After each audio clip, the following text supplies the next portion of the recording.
comigo sobre as expectativas para essa audiência de custódia de Maduro e qual será o futuro do ex-presidente venezuelano, eu chamo o advogado especialista em Direito Internacional, o Matheus Silveira, que é professor e advogado especialista em Direito Constitucional e Internacional.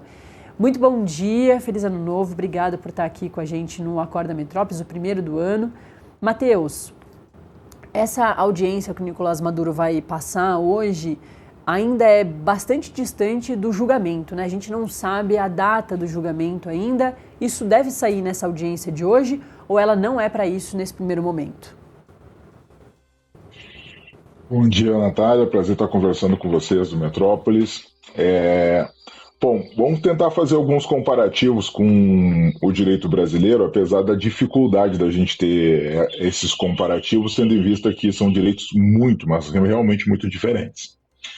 Mas o que a gente tem? A gente tem uma espécie de apresentação do réu, daquele que vai ser processado pela justiça ao juiz, ao judiciário, para que se decida realmente se vai ser mantida a detenção dele ou não será mantida. É o que a gente chama, pela Convenção Americana sobre Direitos Humanos, o Pacto São José da Costa Rica, de audiência de custódia, ou a gente tem denominado isso aqui no Brasil, né, de audiência de custódia. Mas nos Estados Unidos significa uma apresentação, vai ser a apresentação da pessoa presa, que é acusada por X crimes, né? Segundo se tem de informações, não são tão claras ainda, mas são 3, parece, delitos que ele é acusado nesse tribunal. Ele será apresentado para o juiz para que o juiz decida se mantém a prisão ou não. Provavelmente a Procuradoria-Geral, que é a representação do Ministério Público lá nos Estados Unidos, irá se manifestar pela pedido de prisão preventiva, né? E aí nós teremos, a partir daí, a manutenção dele preso, e aí sim nós teremos como vai ser ordenado o julgamento, outros elementos, até porque ele vai ter que apresentar, vai ter que estabelecer quem será a sua defesa, todos esses elementos vão ser iniciados. Então não teremos data, provavelmente, hoje de julgamento, mas teremos sim a apresentação para entender se ele responde em liberdade ou responde preso. Antes mesmo da gente falar sobre isso, né, caso ele responda em liberdade, o que vai acontecer com ele, onde ele vive nos Estados Unidos, se ele pode voltar para Venezuela, mas antes, nessa comparação ainda com o Brasil, para a gente entender um pouco melhor quais são esses próximos passos na justiça americana do Nicolás Maduro, no Brasil, na audiência de custódia, o preso é ouvido, né, inclusive para saber se ele sofreu algum tipo de maus tratos ali na prisão, no momento em que ele foi pego. A gente tem do próprio Donald Trump, a gente colocou essa fala um pouquinho mais cedo, ele falou com a imprensa no Air Force One, quando ele voltava lá para Washington, que teve bastante violência. Teve momentos de grande violência, aí tem uma repórter que ainda pergunta qual que foi o mais violento. Aí ele fala, eu não quero falar sobre isso, mas teve muita violência. E a gente sabe dos números aumentando, né? Em 24 horas dobrou, foi para 80 mortos de civis, de gente que fazia segurança do Nicolás Maduro, não só venezuelanos, mas cubanos. Então a gente sabe que tem bastante violência. Nessa audiência que o Maduro deve participar hoje, ele deve falar não só sobre isso, né, o momento da prisão dele, mas apresentar algum tipo de defesa já ele próprio, ou também deve participar algum tipo de advogado, ele pode ter um advogado venezuelano junto com ele? Tem isso já um pouco mais claro para a gente saber? Olha, entende-se pela justiça americana que qualquer pessoa pode ter advogado, o que bem entender, aquele que nomear, né, e buscar, desde que essa pessoa esteja também habilitada lá nos Estados Unidos para o exercício da profissão. Então poderá ser um venezuelano, como poderá ser um americano. Isso é possível desde que esteja habilitado e desde que seja nomeado pelo réu, né, pela pessoa que está sendo acusada. Então isso é possível realmente. As grandes discussões são, né, que me parecem iniciais, preliminares aqui, um chefe de Estado de um país estrangeiro pode ser julgado por uma justiça local de outro país, esse é o primeiro elemento. Né? A jurisdição americana nessa circunstância, esse é o primeiro tópico, esse é o primeiro elemento, essa é a primeira discussão, tendo em vista que nós temos regras internacionais que estabelecem que os chefes de Estado, os soberanos, são imunes à jurisdição de outro país, de outra nação. Por quê? Porque submeter um soberano, um chefe de Estado, à jurisdição de outra nação é o mesmo do que submeter um país à jurisdição de outra nação. Então, por isso que há uma previsão nas regras internacionais da imunidade plena dos chefes de Estado. Então, aqui nós temos o primeiro problema, a estrutura justificativa de como vai se dar, como vai se estabelecer isso.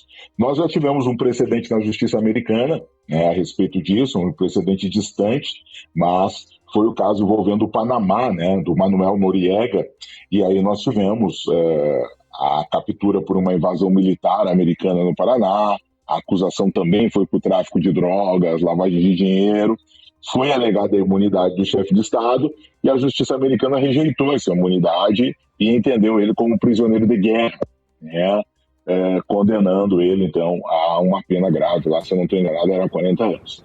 Bom, essa é outra questão. Os Estados Unidos estão em guerra com a Venezuela? Existe esse conflito? Também é outro elemento que a gente teria que... houve essa decretação de guerra contra a Venezuela ou contra narcotraficantes? Então, esse é um outro elemento que vai ter que ser analisado aí frente a isso. Então, esses elementos são elementos que parecem simplórios, mas são elementos essenciais, porque toda a comunidade internacional trabalha numa linha de que não é possível fazer isso que os Estados Unidos realizaram. Como fez, o precedente que existe é esse. Outra circunstância, que também é uma circunstância que há um precedente americano, da Suprema Corte, que parece levantar um elemento interessante a esse respeito, é a forma da captura. A forma da captura, nos países democráticos, em países civilizados, ela é essencial. Porque se a forma da captura for ilegal, se a forma da captura for incorreta, ela anula a prisão. Isso deveria ser analisado pelo Tribunal Americano e provavelmente será alegado, inclusive, pelos advogados de Maduro, ou quem o representará.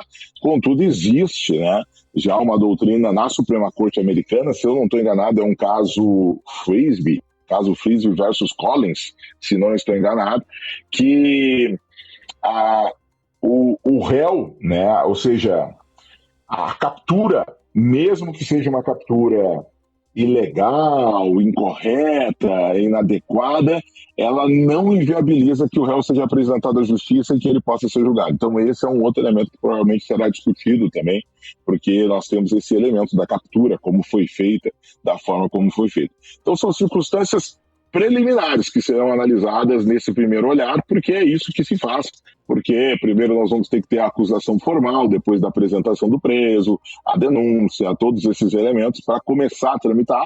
E aí, sabendo das acusações, a pessoa vai poder estabelecer a sua defesa a partir de quem vai contratar como advogado, ou se não contratar ninguém, o Estado americano, provavelmente, de Nova York, vai fornecer um advogado público, um advogado para ela.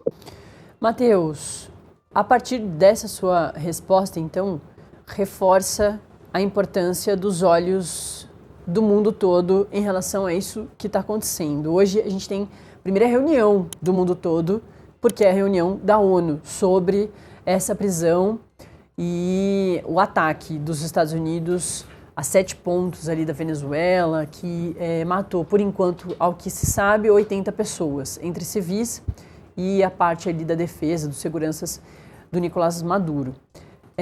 Qual que é a importância do olhar da comunidade internacional e também do julgamento internacional em relação ao país, Estados Unidos, esse país que fez esses ataques todos que a gente vem vendo as imagens? Nós teremos a comunidade internacional se manifestando, provavelmente, manifestando-se não, trazendo algumas declarações, porque obviamente nós não vamos obter nenhuma manifestação oficial, nenhuma resolução do Conselho de Segurança, que seria o órgão adequado para fazê-lo, diante da atual estrutura que nós temos da comunidade internacional, tendo em vista que os Estados Unidos é membro permanente do Conselho de Segurança e fará o mesmo que a Rússia tem feito no caso da Ucrânia, né, e outros países já fizeram em outras situações, que é vetar qualquer tipo de resolução que seja negativa, que seja contrária a seus interesses. Então, mesmo que a gente tenha o Conselho de Segurança formado por 15 membros, 5 permanentes, né, Estados Unidos, Rússia, China, França e Inglaterra, esses 5 permanentes podem vetar, têm poder de veto nas resoluções, né? E os outros são membros que são eleitos, né, de 2 em 2 anos. Bom, mesmo que a gente tenha uma ideia, uma tentativa do Conselho de Segurança de manifestação forte a esse respeito, não teremos, porque os Estados Unidos, obviamente, vão vetar qualquer coisa que seja contrária aos seus interesses. Então, nós não teremos uma manifestação do órgão que seria o responsável pela paz mundial. O que nós vamos ter? Provavelmente teremos manifestações de outros países a partir dessa reunião. Vamos ver como os países se posicionarão, todos os membros do Conselho de Segurança, que são 15, e vamos ver o que a ONU falará oficialmente por meio de seu secretário-geral e a partir, talvez, de uma chamada da Assembleia Geral das Nações Unidas. Mas a gente tem visto que a Trump tem dobrado a aposta nas suas atuações internacionais exatamente pela inanição, pela forma como o multilateralismo, pensado e criado pelos americanos, está falido desta forma que foi pensada e criada por Roosevelt. Então, esse multilateralismo, essa forma das Nações Unidas pensada pelo presidente Roosevelt, já não responde aos anseios internacionais e nós temos realmente o presidente Donald Trump apostando exatamente que, atualmente, segundo a sua doutrina, segundo todo o entendimento que os Estados Unidos têm publicado aí de sua nova posição estratégica no mundo, de que realmente no mundo as relações internacionais se dão por interesse e força econômica e força militar, para trocas econômicas para a manutenção dos Estados Unidos no poder. Então essa é uma dificuldade que a gente vai ter, porque na atualidade o multilateralismo não responde aos desafios que tem, como esse desafio. O que nós vamos ver é manifestações regionalizadas ou de outros países que também não querem comprar tanta briga por Maduro, mas o problema a briga talvez não seja por Maduro, mas seja por causa deste precedente, que é um precedente bastante